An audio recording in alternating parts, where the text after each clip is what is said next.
They say history is written by the victors, but what if the truth was buried with the fallen?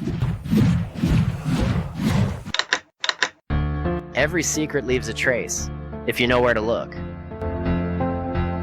This is The Broken Truth, decoding history, one broadcast at a time. The Broken Truth Podcast, where history meets conspiracy. Every case tells a story. Every story hides a lie.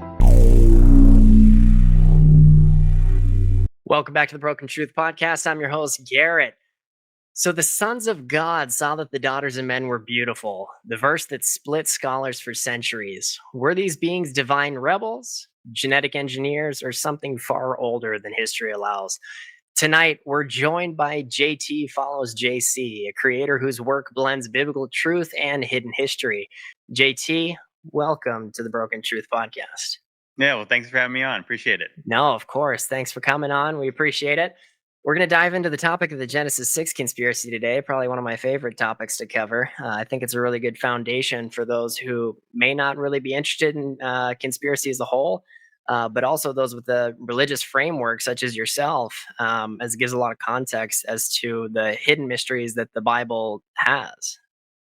Yeah, for sure. This is definitely one of my favorite topics. Kind of one of my first real big topics of focus when I first got on social media, because like a lot of people, when you're first pointed to chapter 6 in the book of Genesis, you're like, what is a Nephilim?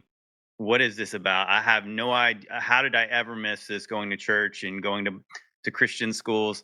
It just blew me away about that angels had offspring that became giants and the heroes of old and the men of renown. And I could not believe, as somebody who read comic books my whole life, that I was like, wait a minute, is this like the story of Thor and This the is Greek real? gods? Yeah, that's what I was.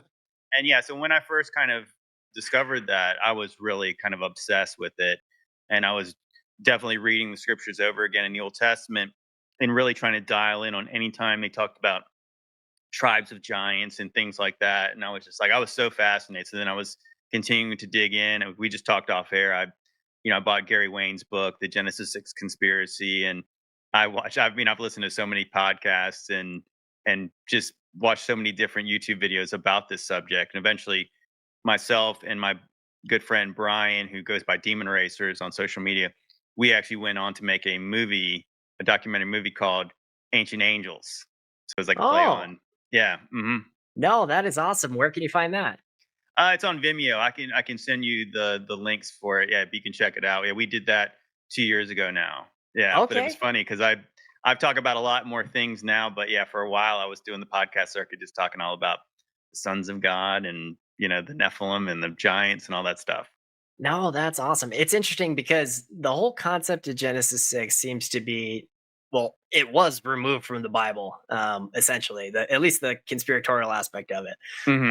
And it ties into a lot of the book of Enoch. But it's from a historical perspective and a faith-based perspective, a lot of people understand the flood or the deluge to have happened because of man's turn from Hmm. like betrayal of God, right? We were told not to eat from the tree of life. We decided to do so, and then the flood comes about. But what a lot is not talked about is the whole concept that the Watchers came down. They completely disregarded the law of God and saying not to procreate with man. They did. Now we have this concept that there's a hybrid being, now like a half angel, half human race, that lingers between the earth, and this is anti-deluge. And it's interesting because supposedly the flood wiped them out, but now there's the conspiratorial aspect that they do linger within us. Right. Well, I mean that's what this text says is, and I believe that's what it's indicating when it's saying. It says the Nephilim were in those days, and also afterwards, when the sons of God came into the daughters of men, and they bore to them giants who were the heroes of old, the men of renown. So when it says before and afterwards, it's indicating that they after the flood, because what Genesis 6 is kind of like it's obviously the lead up to the deluge, and it's what why God's heart's grieved, why he regrets making man, why he limits men's lives to 120 years. And then this is the story. And then it later goes on to say that Noah was pure in his generations or perfect in his generations. And I think that that's a very key verse, meaning that it's talking about genetic corruption. It's talking about the sons of God mingling their DNA and their seed with the daughters of men. But then when it says Noah was pure in his generation or perfect, it doesn't mean he was like Jesus. I think what it's saying is that he was perfect in his generations back to the first man, who was Adam. And then there's all these other people who are not. And it actually even says in the text, it says that all flesh had corrupted its way on the earth. So I mean, Mm. that's indicating, yeah, that if you read into the apocryphal text like the Book of Enoch, it mentions that the angels sinned against women, sinned against themselves, sinned against the animals, sinned against the birds, sinned against the fish of the sea, and all the creeping things. So yeah, you can imagine what God really intended when He created everything. There was a bunch of things that He did not intend, and it makes sense to Absolutely. me that yeah, like if you get your normal Sunday school lesson about why God decided to destroy the earth. I mean, it's like it's hard. I guess it's hard for us to even kind of wrap our minds around that God created everything, and then He said, "I wish I didn't create any of this stuff, and I'm going to destroy it all." So it's more than just people being bad. To set, like it's that's like the school lesson. It's like that. It does say in the text that the desires of men's heart were like evil all the time. But at the same time, like there's been pockets of people that God has preserved, and it's like to only preserve 8 people after of all of creation and to destroy the earth and everything that resides on the earth is very extreme. So, I That is mean, God had a wild. good reason for it, and God is just, so He wouldn't have done that if there was a possibility of redeeming them. And then he goes on to say that he'll never wipe out the earth by flood again. But Mhm. then we go to Revelation, and Revelation tells that once we get into, I mean, for saving time at least, our era now, that it's going to be burnt by fire. Right, right. Well, I mean, some people have. Yeah, I've talked a little bit more about that recently in my podcast, where I think some of that stuff has already happened. But yeah, Yeah, what do you think about that? Like in terms of tying it into Revelation, because honestly, there's a lot that seems like it's really happening now. well, actually, I believe that a lot of this stuff happened around shortly after Jesus' ministry, after his ascension. I believe that there's a lot of evidence around the world that there have been lots of things burned up by fire, and if you get into the kind of weirder conspiracies about the mud flood and all that kind of stuff, I believe that that's evidence that we're living past that time. I Huh. don't know if you've listened to what I've talked about lately, but yeah, we talk a little bit about Satan's little seeds, but we don't have to really get into that today. But No, I'll have to dig more into that. yeah, That's no, yeah, definitely something that's that's interesting. that's a whole different conversation. That's a long conversation, but no, but it is interesting. I think that the thing that I really maybe the thing that got me really excited about discovering Genesis 6 in the Book of Enoch was the fact that, as you can probably tell by the title of our movie, it was called Ancient Angels, which is clearly a play on ancient aliens. And so before I ever really got into conspiratorial content or making content, period, I was watching that show on the History Channel. And as a Christian and a Bible believer, I didn't believe in aliens. But I was really fascinated with the questions about the megalithic structures. And then, you go on and listen to Joe Rogan, who has Graham Hancock on there, like John Anthony West, a lot of really interesting kind of alternative history theorists, you per se. And Yeah, yeah. they're discussing the megaliths. And I think that was the thing that really kind of just I could not place that because I never learned about all the different pyramids and all the megalithic stone structures all over the earth that seem like they're the oldest things that exist. So I mean that part of your brain says, well, is there a biblical answer for this? Because these guys are not giving us a biblical. They're talking about things that happened before the last ice age and tens and 20 and 26,000 years ago and potentially longer back than that. And I was a little troubled in my faith by those questions because I was like, doesn't the Bible have answers for this stuff? If they go all the way back to Adam, it's kind of weird that there's this time where all this weird stuff is happening and the Bible makes no mention of it. But then I started to connect the dots between, yeah, if you read the book of Enoch, it does mention that these watchers, besides taking wives of the daughters of men, they taught men all kinds of technology. And I thought, wait a minute, so that might explain it. And it makes sense that when you do hear the myths that they repeat in Ancient Aliens, it's always about gods coming down from heaven. It's talking about giants. And those are usually the two kind of entities that are credited with the things that no one can explain. And I'm Yeah. like, wait a minute. So the Bible actually does explain that. It's more like I think in Genesis 6, the Bible is not a history of everything that ever happened. It's like these books or these scrolls and letters were written to people that already have an understanding at the time. So it's kind of like the Genesis 6 account is very short when it's talking about the story about the sons of God and the Nephilim. Yeah. But like this story is known. Yeah. And Yeah. I think that that's the thing that kind of encouraged me later when I did start to see that. I'm like, wait a minute, all these mythologies all around the whole earth are basically telling the same story, but it's from a different perspective, which makes sense if you think about the story of the Tower of Babel and you have different languages. So the story of like gods from heaven, giants, and a flood is is a worldwide story. Yeah. And I Yeah. think it makes sense. And if obviously the Bible's true, then that would likely be the case because you have 8 people get off the ark and the story is not going to be forgotten. So everybody Absolutely. repeats it over and over again. It's interesting you mentioned that because that's honestly what challenges my faith. I think most extreme, and even to this day, is the concept that all the mythology and religion as a whole, whether it be um, Muslims, Jews, Christians, whatever, all the doctrine from like a foundation level is the same. But like you said, it's just from different perspectives, Hmm. at least from like the very foundation, and then it kind of stems off into some other stuff. But yeah, they have different characters, different titles that they give it, but the story at a base level is all the same. And you mentioned something that I found really interesting. You said Ancient Aliens, and Hmm. that's why you named uh, the movie that you guys did.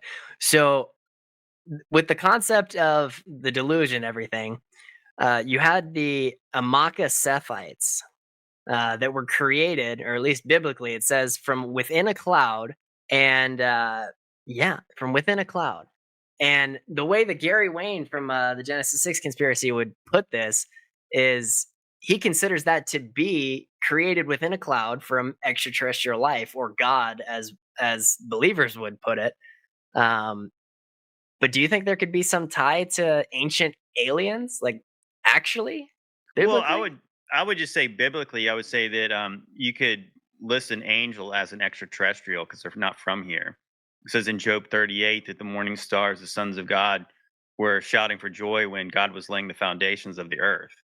So they're not they weren't their origin is not here. Their origin is from the heavens.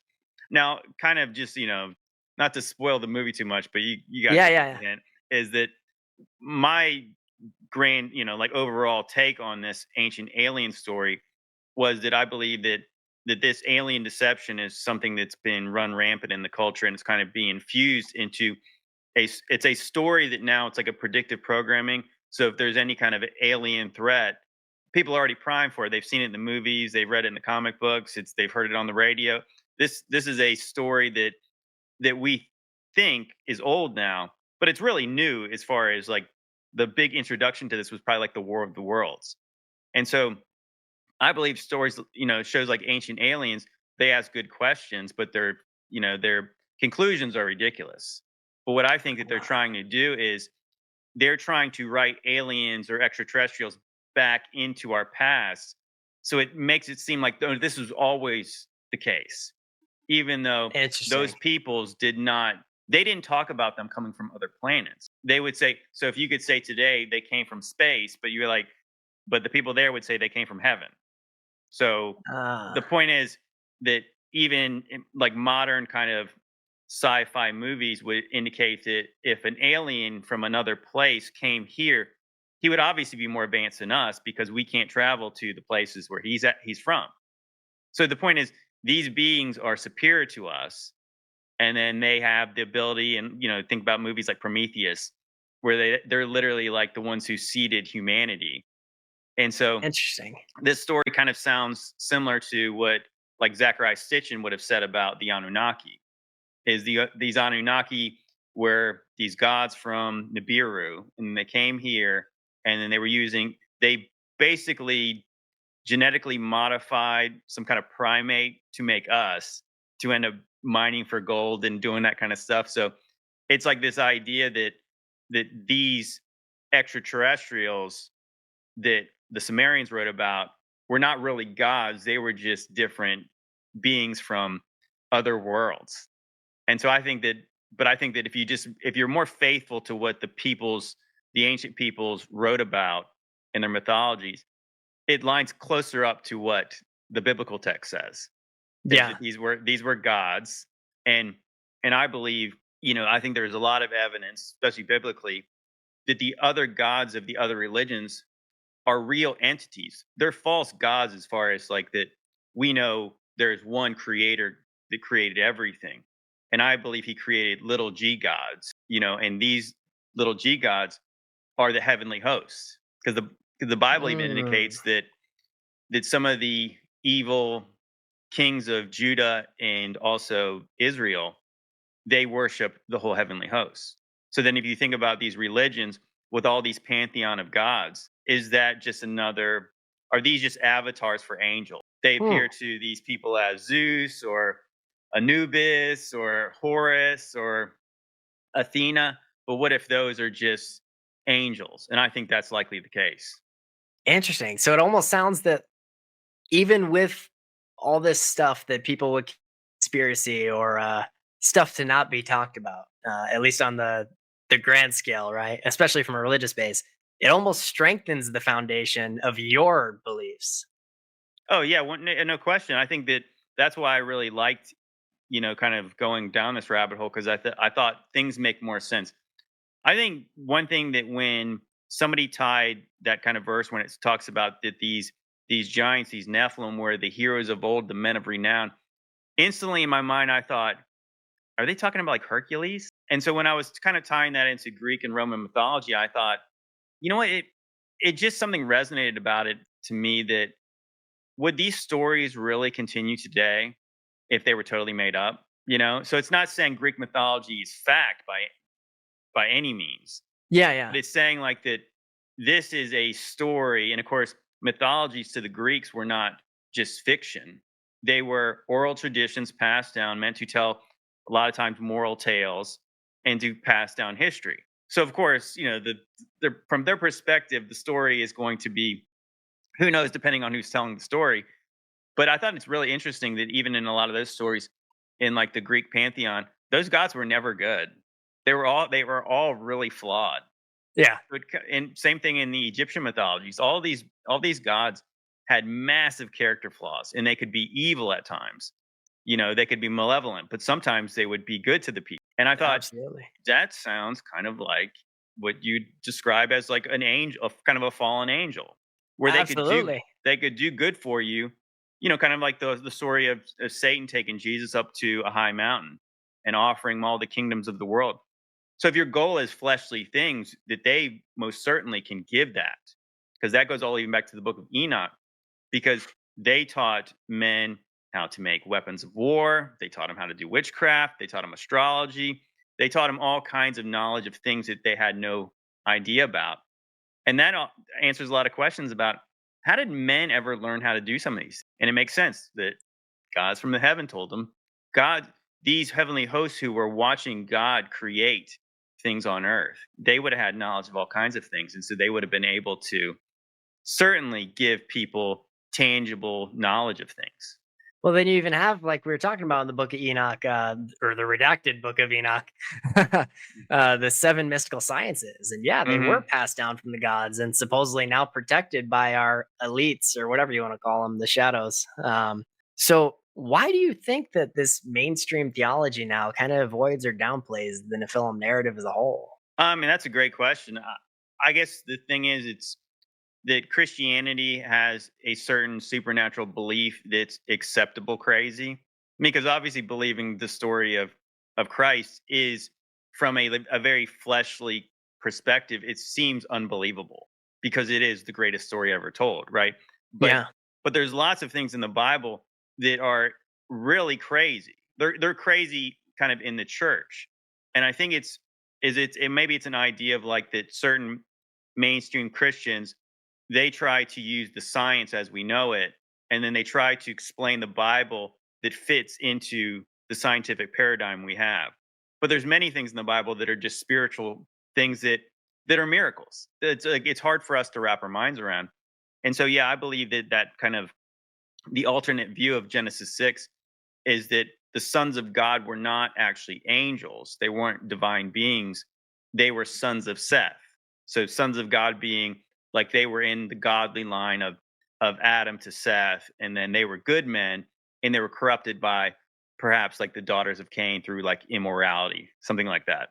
But Uh, but the text really does. I mean, the text is actually pretty clear when you see it. Like the term "sons of God," every time it's used in the Old Testament, is referring to heavenly beings. And then so by contrast, when you get to the New Testament, when you're in Christ and when you receive your resurrected body, you'll be sons of God. So it's like Jesus tells the Pharisees that we'll be like the angels in heaven in the resurrection. And so we're not all sons of God, right? But spiritually, when we're in Christ, we are. But that's a different thing. Like that was like a new concept that we have the right to be called sons of God because that's a you're put in this heavenly family. And I believe what kind of the sons of God term directly means is that you have sons of men. Even Jesus was called the son of man. You know, Ezekiel's called the son of man because he was born of a woman. He was not a direct creation. Of course, Jesus, this is in his earthly form. He was not a creation either. But what it's saying is like that if you even trace back the lineages in the Gospels of Matthew, it's saying this was son of so and so, this was son of so and so, and then you get all the way back to Adam, who was a son of God. And if you think because Adam was a direct creation from God, you know, he had no mother. So I would say that that's exactly what these heavenly hosts were. They were sons of God. So yeah, Interesting. the question is, why do they try to write that off? I don't know. I mean, I think that again, that's probably when you get into like Gary Wayne's book and you talk about the Genesis 6 conspiracy. Like it's certain people certainly believe this, and I think biblically it's accurate. But maybe it's kind of a mystery school thing. Like they don't want normal people to know that.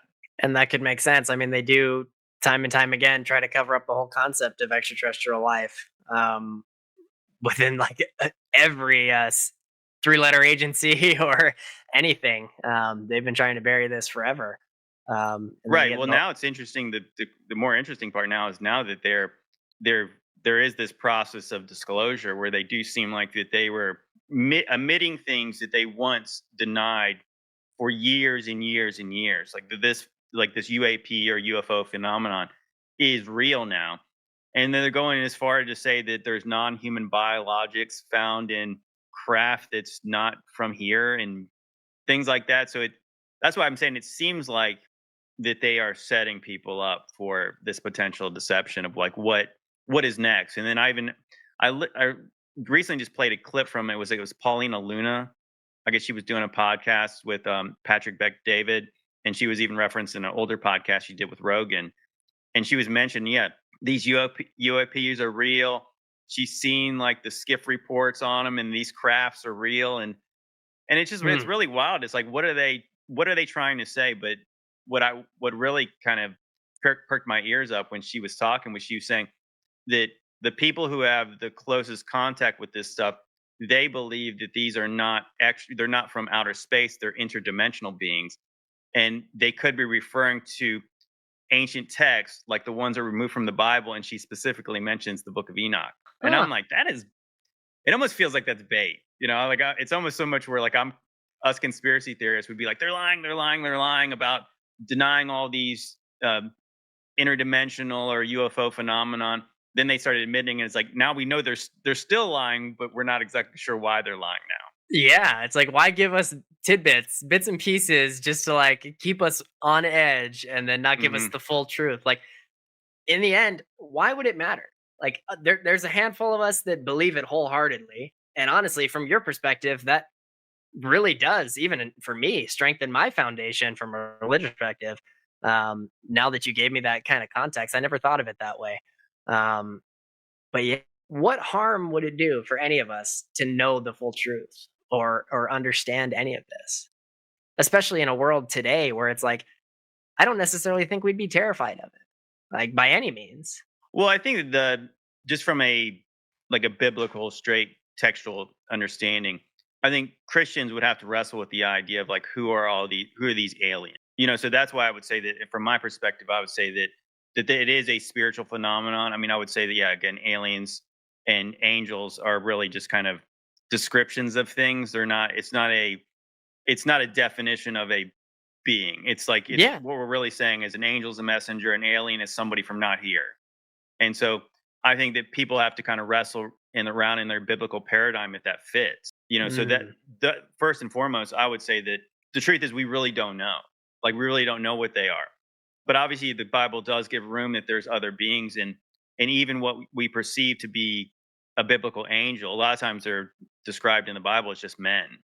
But I believe that angels are spirit, they can take different forms. So if you saw something that did not obey the laws of physics as we know them, some kind of a craft, or we think it's a craft, well, obviously, wouldn't it just by definition be supernatural because it doesn't obey the laws of physics?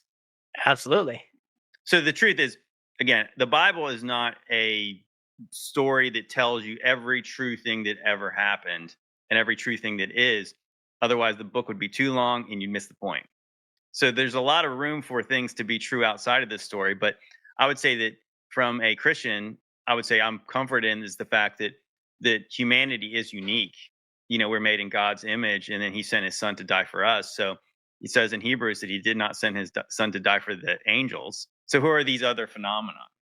Well, I think that Mm, if they weren't nefarious beings, well, then they might likely introduce themselves to us, or maybe they can't. Or, you know, if they are, you know, maybe the angels are not obviously supposed to intervene, thus almost be given that title of watchers, that they're really not supposed to interfere. They're supposed to do things behind the scenes. and So, what if they are lingering within our society and we just don't know? Because, like you said, maybe they can't really introduce themselves to us formally. right, right. Well, it seemed like that's in the antediluvian times they did. And that was part of their judgment. It was they can't really do that again. And I do believe that the devil being one of the most powerful angels who fell, if not the most powerful one that fell, he operates through deception. So I think that this whole kind of idea of like, what are they? Well, whether you're kind of into like the scientism class or science fiction, well, alien's a comfortable idea for you. But if you're a Christian, it's like, well, then it's all demons or angels. But maybe there is room for something in the middle of that. Because I've long suspected that what if things that from the antediluvian times or even like remnants afterwards could have been left over as kind of holdovers that were some kind of a, I don't know, fleshly abomination that do live inside the earth and come from places that are here in Yeah. this contained environment we're at. But this earth and the oceans and the things under the earth, there's a lot of room for all kinds of things to be true. And yeah, it could be a combination of these are spirits that were possessing potentially flesh suits and things like that. Is that kind of could that be the gray alien phenomenon? I mean, Interesting. like I said, it's really hard to say. Yeah, no, it is absolutely hard to say. Uh, wow. Huh. So we have the whole thing that this stuff was taught to humanity: the metallurgy, the weapons, cosmetics, astrology. Um, do you think that any of this could be like relating to the transfer of knowledge related to AI but in our modern era? Oh, most certainly. Yeah, I would say there's a lot of technology that it does seem almost inhuman when you talk about like quantum computers and things like that and AI. It's, I mean, I don't want to take credit away from men's ingenuity, Yeah. but some of this stuff feels like somebody got help. Even if you think about kind of the stories of Nikola Tesla, whether they're true or not, he claimed to get dreams and visions of full inventions like in his mind, like plans for them, and he would write them out after. I mean, it's kind of like where do we get our ideas from? How influenced are we by the spiritual realm? You know, of course, in the mythos and kind of the movies, is often that any, you know, kind of the conspiracy theories about like Area 51, that there was a spacecraft crashes, and then government hides it, and then they reverse engineer lots of this stuff. I often wonder that what if some of the stuff that was antediluvian, or maybe even afterwards, it's hard to say. What if they did find advanced kind of ancient tech and they've reverse engineered some of this stuff? Or You even it's also possible, yeah, that these beings who can appear to be men do come right out and just give people the ideas. Have you ever seen the movie The Eternals? yeah, So that's I think that movie is very clearly on the nose of like this is the story of the Watchers, these Eternals, these superheroes, all in tights, but they have different kinds of abilities. And I can't remember exactly what the character's name was, but one of them was given men the idea for invention. And I absolutely. think that it's like, yeah, I think yeah, that people have had help, and I think they've had help all along. That could tie directly into the whole shadow realm of protected knowledge, and that it is and was and still is passed on. Hmm. Huh. Crazy. Wow. So, if angels tampered with creation once, do you think they could do it again? Do you think they are doing it through science? Or the Nephilim lingering within our realm? I would say that if they had the ability to do it before, yes, they could do it again. The real question is, would they do it again? Mm, I've my conclusion has always been, at least this is my current working one, is that when you go back to Genesis 6, it said the Nephilim were in those days and also after when the sons of God came into the daughters of men. So I believe if they came before from coming into the daughters of men, I believe that it's likely they did it again. And I think that from my perspective, I thought that you could have had a big incursion of the Watchers. They said, what, 200 Watchers descended upon Mount Hermon before the flood. And then you had, obviously, to a level of just like, we can't even probably wrap our minds around, probably wouldn't even want to, how bad it was, of the different races of giants and them breeding together and then the genetic corruption that proceeded after that, that it was on a level. And that's why a lot of the mythologies would be that the giants before the flood were super big. They were nothing like the ones that are described, like Goliath being 9 foot tall. But it is interesting to think that you have, after the flood, the land of Canaan has all these fortified cities and got all these giants there. So where did they come from? So I was wondering if it's possible that after the flood, you kind of have this old pantheon of gods in the mythologies, like kind of think like the Titans in Greek mythology, and then they're all down in the earth, yeah. just like what's talked about as that Peter mentions that these angels who sin were locked up in Tartarus. Well, that's the Greek word for where the Titans were at. So like the big bads like Kronos and some of the other ones from before the flood. And then you have this new pantheon who's ruled by Zeus. Well, I think there's strong indications through, I want to say, Revelation chapter 2. Pergamos was where Jesus said that's where Satan's throne was. Well, Satan's throne likely was what people think was the altar to Zeus. There was this famous altar temple complex. And if you look at it, it actually looks like a throne.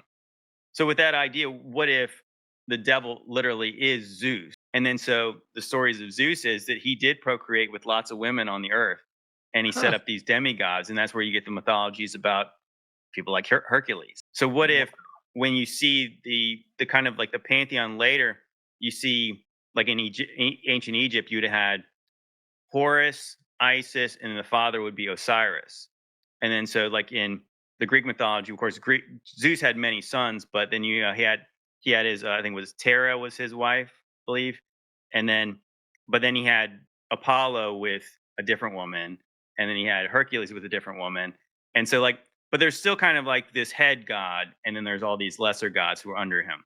So I kind of thought, what if that's the story? Is that after the Watchers got locked up, the only plan they had to do it again.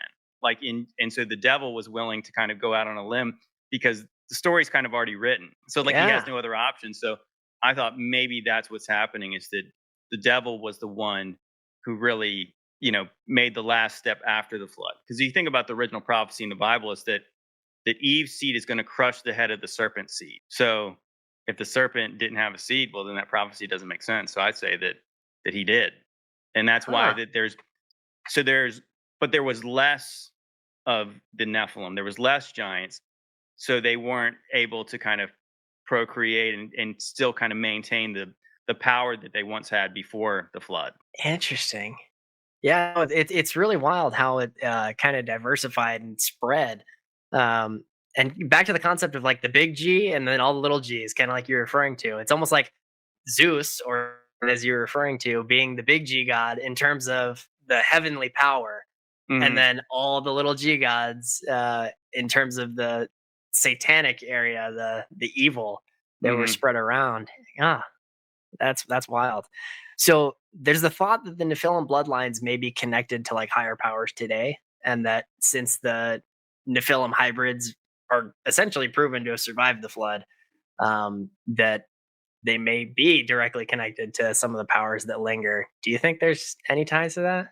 Yeah, actually, I do. I think. Well, I think that whether there are, they're not. I believe that these people believe that there are the people who do claim those bloodlines, and I think that's the kind of Ah, interesting thing is if you go back to the Tower of Babel story. So I didn't even mention him. So in the Sumerian idea would have been you would have had like Nimrod, Semiramis, and Tammuz.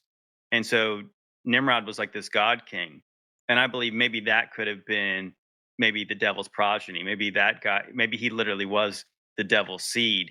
And so it mentions later that Nimrod set up all these cities, all these kingdoms. And then if you think about it, what if those the Nephilim kings that kind of ruled afterwards were related to this one Nephilim king?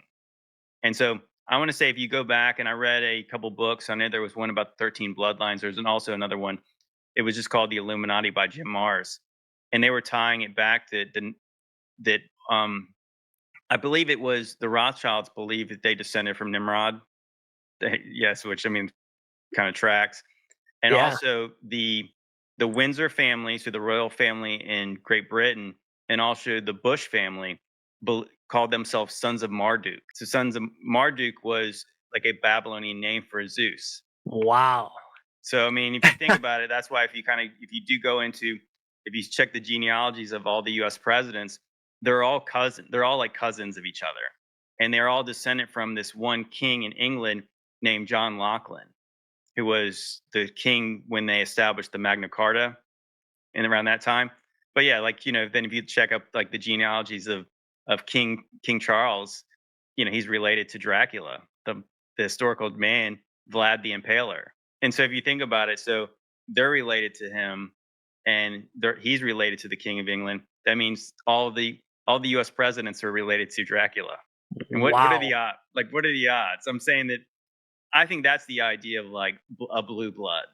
Like it's this literally this different DNA, or at least they believe it is, that they're superior to us. And if they believe that they're from this Nephilim bloodline, they're literally saying they have a divine bloodline because it comes from heaven and not from here.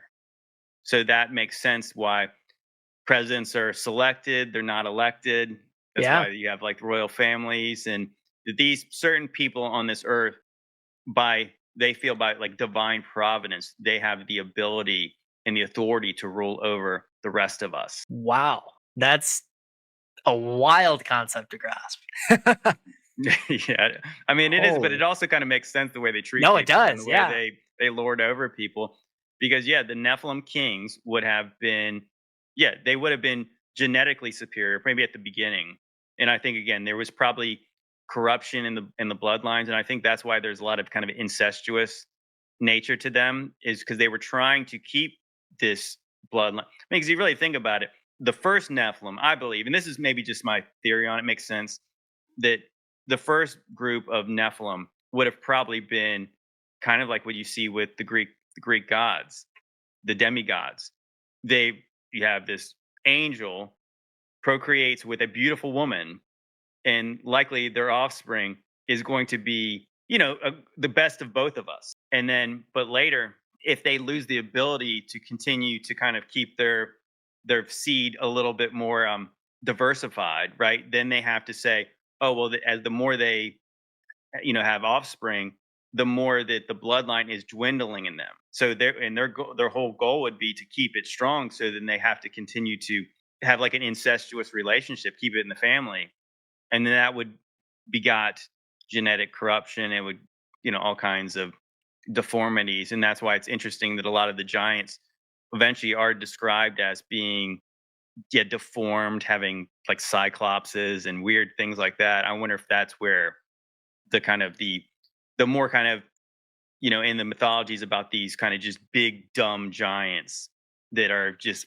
have a hunchback or a second head or something like that, is Yeah, because yeah. it was all about, yeah, these things were, their gene pool was very shallow at one point. Interesting. Huh. That's still mind blowing that it all kind of ties together, and you do have the absolute lineage if you believe that, right? Or Hmm. like you said, even if they believe it, that they're protecting that. Wow. Well, yeah, I know that you even have like eventually those stories, and I've tried to really dial in on this, and it's hard to kind of say, but there's these WikiLeaks dumps that were saying that Hillary Clinton was looking for the tomb of Gilgamesh, and she was talking about like some kind of Nephilim thing in there, and so I think it's interesting that a lot of people have tied his mythological character of Gilgamesh, who was a 17-foot giant, to Nimrod. So people have Mm. wondered, what if they are trying to genetically grab some DNA from this and, yeah, through some kind of a mad science project, bring them back, or maybe strengthen their own DNA in some kind of way. Huh. So you mentioned Bush, and this is kind of going to throw it off topic a little bit, but it's par for the course. There's a couple different concepts on why 9/11 happened. Obviously, Okay. we know it happened. We know there's conspiracies behind it and everything, but the theories of why it happened. We have oil. We lost control of oil at some point. We needed some reason to go to war in the Middle East to gain control of that oil. Hmm. We have another concept, and this is the one that I believe. Uh, and talking to some buddies that have been in the military, fought in Desert Storm and everything, they were like, "We don't know what the hell we're doing out here. We're wreaking havoc on people, Hmm. and it's all just forgiven." But at the end of the day, a couple of them who are religious based, they were stationed in areas where there was artifacts, Right. biblical that needed to be found, that were found at like around that time and needed to be protected. Yeah. Hmm. So what do you think about that? Do you think that like 9/11 and like, I mean, if Bush is a direct descendant of one of those bloodlines, right? And we found this information that we started this whole war on terror to go get those artifacts and protect this, but that was the grand cause. Well, yeah. Obviously, I don't believe the mainstream narrative behind any of that stuff, but Yeah, I would absolutely not. I would say that what I find interesting is that they were supposed goal was to go to war in Iraq was because of weapons of mass destruction. Well, they didn't find any, but did they? Like, what if it was an ancient weapon of mass destruction is that they were looking for? Ah. And I want to say, and I can't directly remember exactly what it was, but I believe that around the first Iraq War with George Bush's father, George H.W. Bush, he there was some kind of discovery. I want to say in the Iraq region right then. They're finding ancient Sumerian tablets and things like that, like kind of really interesting things, but like what kind of importance do they have other than historical importance? So then this war breaks out. But specifically, I do remember one of the big conspiracies about the last one was kind of, it was around the time where supposedly somebody might have found the tomb of Gilgamesh. So this is around the same time. And what I found really interesting was this idea that strategically what the United States did when they invaded Iraq made no sense. Because what a typical kind of war strategy would be, that when you invade a country, the first thing you do is go destroy their army. Because then obviously everything else after that is cake, right? Because Yeah. then you can do whatever you want. But what they did was they went in there, and I think there was a skirmish, but then they took a beeline right to Baghdad. And then when they did that, shortly after that, there was some kind of looting of this museum in Baghdad, and all these artifacts were stolen. And I can't remember Huh. who was. I don't have the general's name or exactly what his position was, but I want to say like this guy did a news conference where he was saying that whoever looted this museum knew exactly what they were looking for, and they went into the basement and they took a lot of things, and he was calling it inside job. So it wasn't just Ah. random folks taking stuff from this museum, and yeah, they were taking Sumerian tablets and who else knows what. Yeah, I mean, you mentioned like, what would these artifacts have? Like, why would they matter? Who cares who discovers them, who protects them? But if these shadow powers that be are even protecting something as simple in in our minds as the seven mystical sciences, then to them that's of greatest importance. They need it. Well, I mean, I believe lots of these secret societies, their main goal is gnosis, is knowledge of things. So as you said, you have these seven sacred sciences. And if all they got was a tablet that had knowledge of something, of who knows what. I mean, Yeah. obviously this knowledge was really important. And I do believe, and I think that's what kind of has really been a kind of focal point for me of understanding a lot of this stuff is that man was never stupid. So that the old knowledge likely was as important, if not more important, than anything we've got today. Is that I believe that if you do believe those megaliths were built by humans, they were still super smart. However, they built all these grand structures, million-pound stones and obelisks and things cut out of one giant thing. The laser precision of the things they did, I believe they had technology. So if you go Absolutely. back and you find tablets, maybe it discusses some of this. And if they can crack the code of what these things say, well, yeah, that knowledge is very, very powerful and important. So yeah, the truth is, uninitiated. Well, for one, they try to dismiss the idea that these people were primitive hunter and gatherers way back in the day. But I think that all the evidence, the megalithic structures indicate the opposite. So yeah, I believe that kind of story, kind of that whole story about, when you watch Raiders of the Lost Ark, is when they finally do find this relic of great importance. They just hide it from the public because Yeah. if the public knew about that the Ark of the Covenant was real, well then that would change people's perceptions of this world. So if they ever found an artifact that does not make sense to our understanding of our history, well then they most certainly would hide it. Even think about that movie. Do you ever see Stargate back in the day? No, no. It's a pretty interesting movie. It's all right, but the main, I won't spoil it too much for you. But if you watch the very beginning of the movie, they're pulling out, like they're in like in Egypt, and they're pulling up this kind of this giant Stargate. It's like it's ancient. It looks like it's made of stone. And so eventually, this is, and it's like there's like a news headline about it. But eventually, they figure out how to make it in modern times. Almost, it almost looks like CERN. They go in there, Huh. they found a ancient Stargate, and then they repeated some of the, maybe the symbols and some of the technology on it. And then eventually, they were able to go, through a Stargate, go to another place that resembles Egypt, another part of the universe. And it was just like I just thought, is that kind of what they're showing you? Like, is that what they found? What if they found some kind of ancient version of something they've created today? Kind of like I They're said, exposing the reality through theater. they reverse engineered some kind of ancient relic. Yeah. You know, No, that's back then it was called magic, but now we call it science. But it's somewhere in the middle. It's actually what it is. interesting. Yeah. No, I firmly believe that the ancient Egyptians, and kind of like you're saying, had power, they had technology. There's all the theories that the pyramids were like the powerhouses Possibly. of a lot of it, and that they even potentially had greater technological power than we do. And it kind of reset time in a sense. They got too advanced too quick. And that could be because of the godly information that was passed down. But hmm. So, how do you personally balance your faith in God with the awareness of all these dark patterns? It sounds like you diving into all this has really helped build a foundation to your faith rather than lead you astray. Yeah, 100%. Well, I mean, I would say that I believe in a sovereign God. I don't believe that God lets the devil do anything that he doesn't allow him to do. Like the devil's not out there doing things and God's confused about it. It's like God, like think the book of Job. The devil has to come ask for permission to do what he's going to do. So I would say that leads you to believe that God is more powerful, not less. And then I do believe the Bible's true. So I believe that the victory in Christ is guaranteed.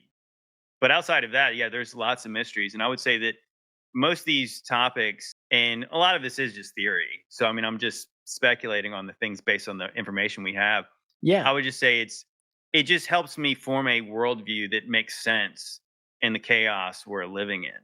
Where, yeah, you do have a ruling class that seems to have a completely anti-humanistic perspective on things, where they rule over us, they treat us like cattle, and then they have a divine right to make decisions that are completely immoral. So it makes sense that when you do kind of research these mystery schools and you see all their symbols, they're all ancient symbols. They all go back way back.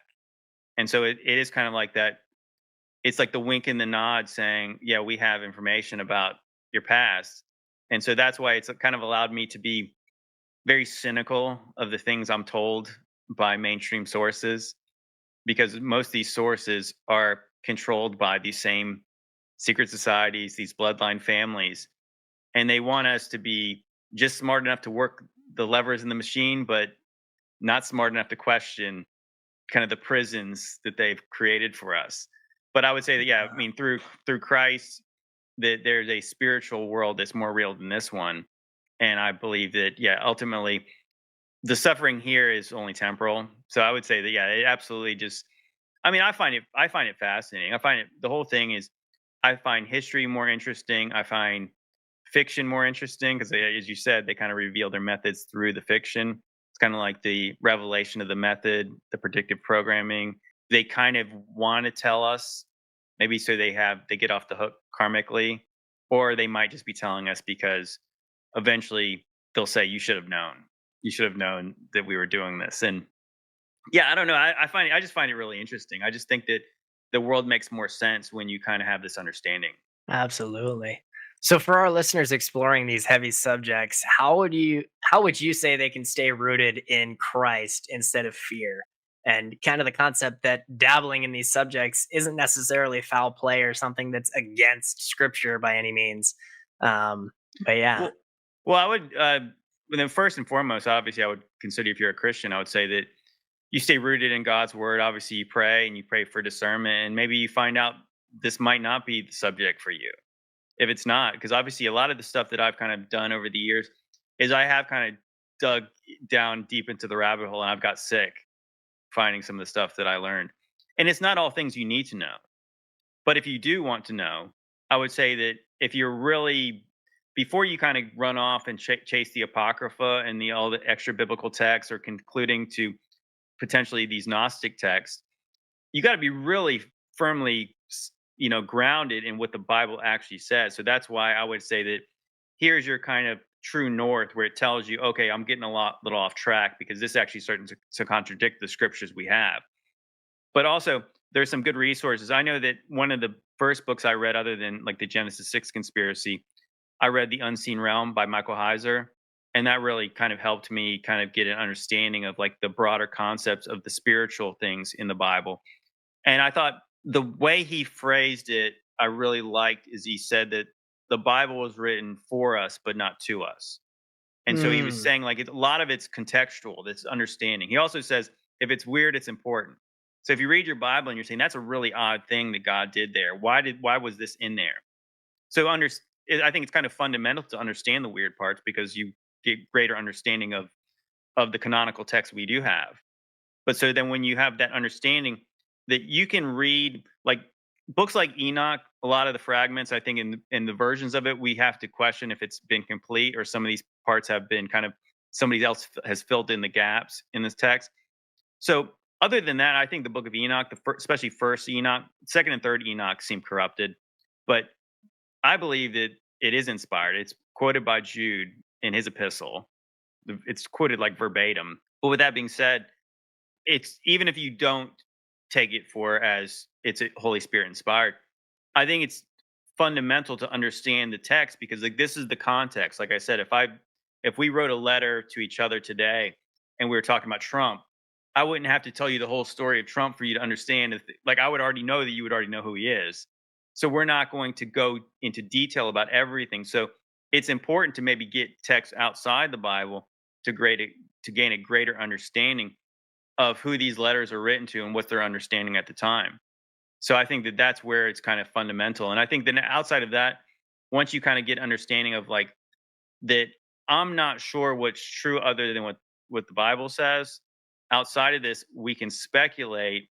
And I think if it helps you gain understanding, or it helps you gain a little more broader perspective on the text, I think it's a good thing. But again, it's not necessarily for everybody. I see. Yeah, no, that absolutely makes sense, especially because it really pushes against the grain of the mainstream narrative and kind of what's taught even in church today.